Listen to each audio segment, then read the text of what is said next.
in March, I decided that I would invite musicians to join me to bring you today some live music that also tells the story of my life as a conductor and as a musician. When I was a little girl growing up, other little girls would be asked what they wanted to be, and then they would come to me and they'd say, "What do you want to be?" And I'd say, "I want to be Leonard Bernstein." I became fascinated, obsessed almost, with the fact that he knew how to tell me how to listen to music.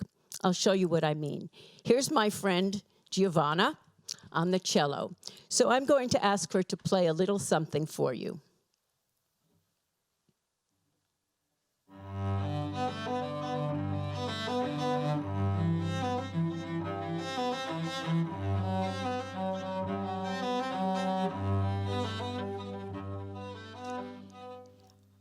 A piece by Bach which makes all of you feel that you've put on a warm sweater or your coziest slippers at home, the prelude to his G major cello suite.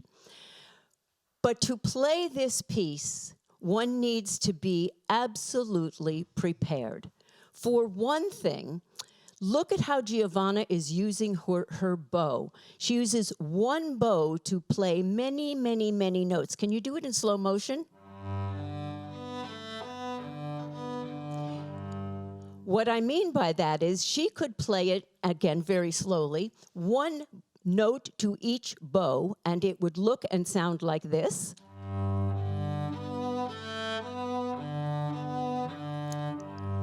Instead, she challenges herself to draw the bow over the strings in one legato swoop and encompass all of the notes in the first phrase like this.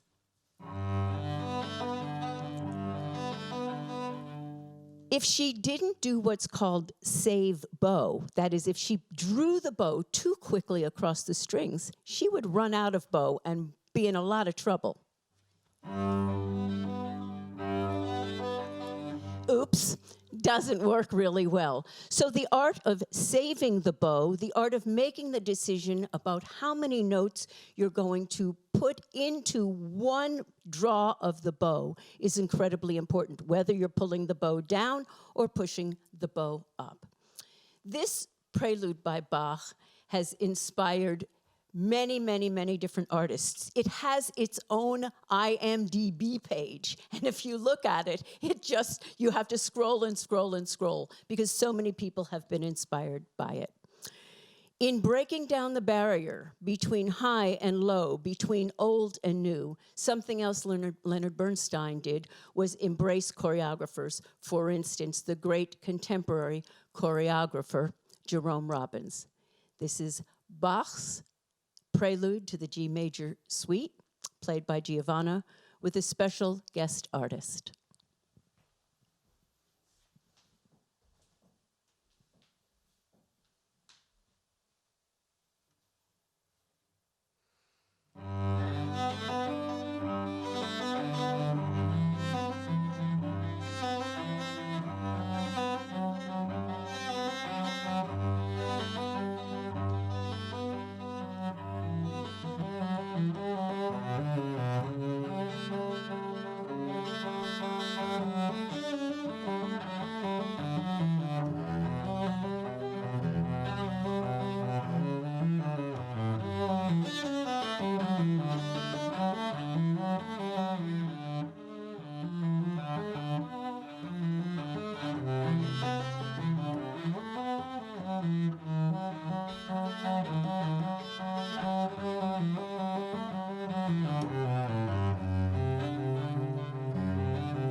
One of the things that I enjoy most about the work I do through MUSE, which was founded 10 years ago, is to bring together different art, and different art that's unexpected. So when you see this dance, and this is Diana, one of the things that I'm sure you're not aware of is that just as Giovanna has to prepare with her bow and draw it slowly enough to play all of those notes, so a dancer has to make an inordinate number of preparatory moves in order to accomplish what they do. For instance, you might have noticed that at one point, Diana did what's called a kip-up. And if she did a kip-up, or attempted to do one without preparing, this is what would happen. Nothing. Can you try it again? Nothing. Nope. But with the proper preparation, which includes breath, intention, and focus,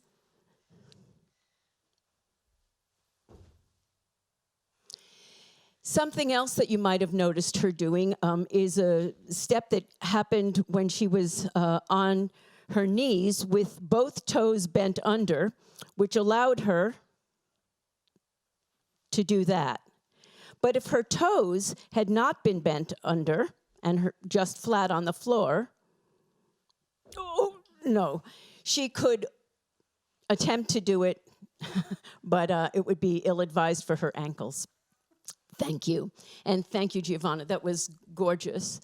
One of the arts to which Bernstein most definitely gravitated was the art of opera. And we have our friend here, Devon, who was an opera star. And I asked her to prepare an aria for you, just a bit of one, so that you could have a sense of what her voice is like. Devon?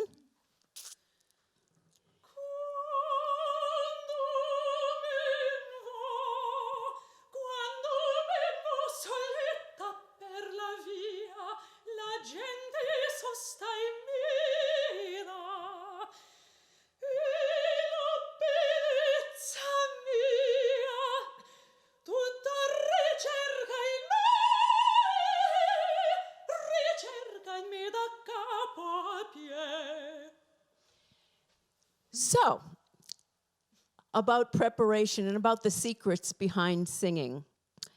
Had Devon not taken the breath that she had taken through her diaphragm, this might have come out. And then if she hadn't learned how to make vibrato and didn't know how to breathe, and if she didn't know how to speak Italian well and sing in Italian, and if she didn't know vibrato, and if she couldn't take a decent breath, this is what you'd get.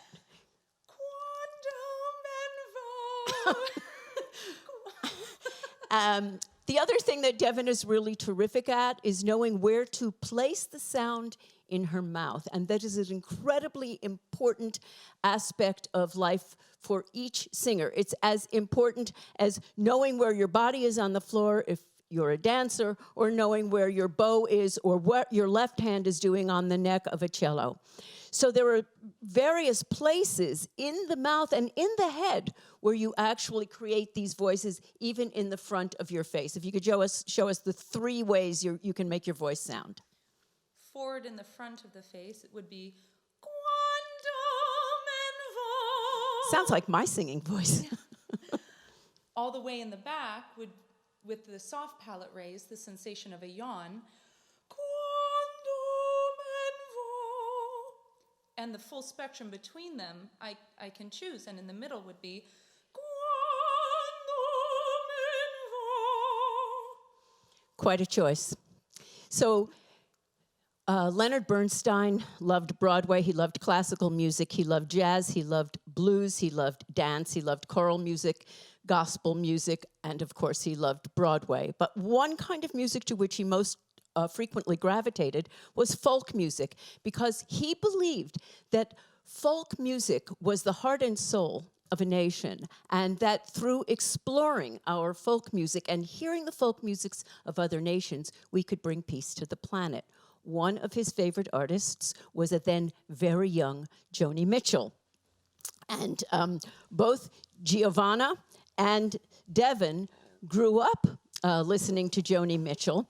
And Devin actually grew up knowing how to play the dulcimer. So a word about this instrument, the dulcimer. It has, if I'm going to just come over here, sorry, 4 strings, just like the cello. You can see the 4 pegs here.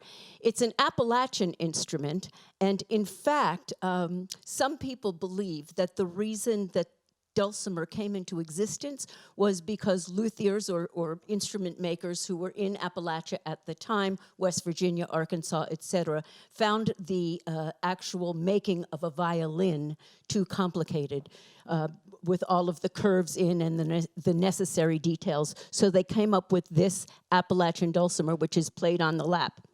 This is just, I know you're going to stare at it, so I'll tell you. This is just a piece of rubber which prevents the dulcimer from slipping off of Devin's lap. So this is Joni Mitchell's A Case of You, a song about which Bernstein spoke on one of his young people's concerts, and a song which is very close to all of us.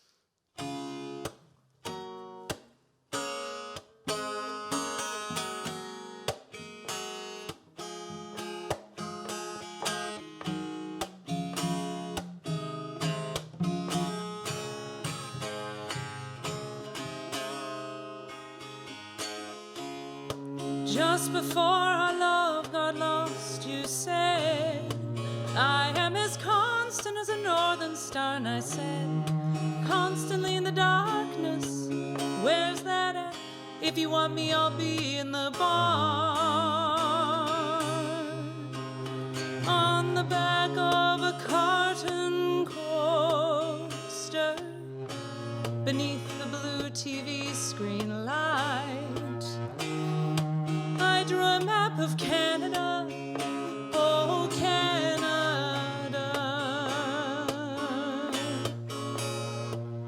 with your name sketched on it twice. You're in my blood like holy wine. You taste so bitter and so sweet. I could drink a case of you, darling, and I would still be on my feet. I'd still be on my feet.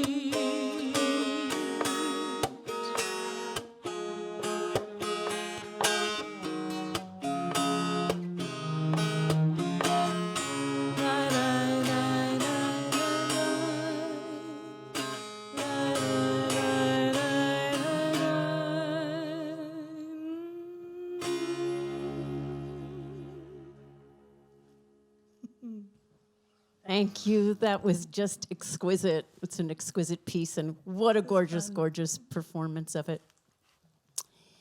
I spent 15 years of my life traveling the world with Miss Jessie Norman as her music director and conductor.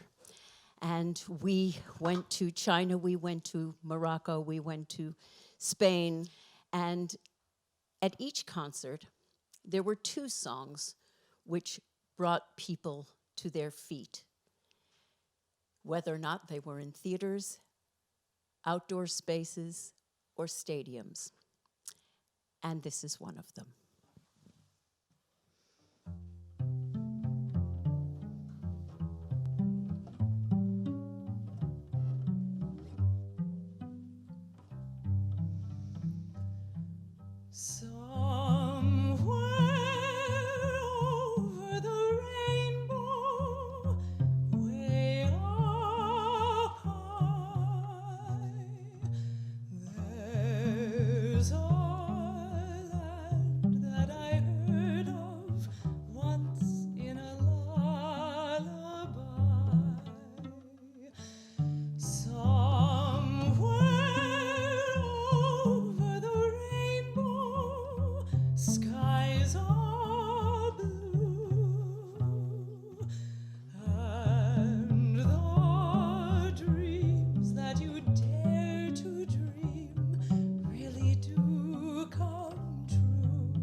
Troubles melt like lemon drops away above the chimney tops. That's where you'll find me. Somewhere over the rainbow, bluebirds fly. Birds fly over the rainbow. Why then, oh, why can't I? If happy little bluebirds fly beyond the rainbow, why, oh, why can't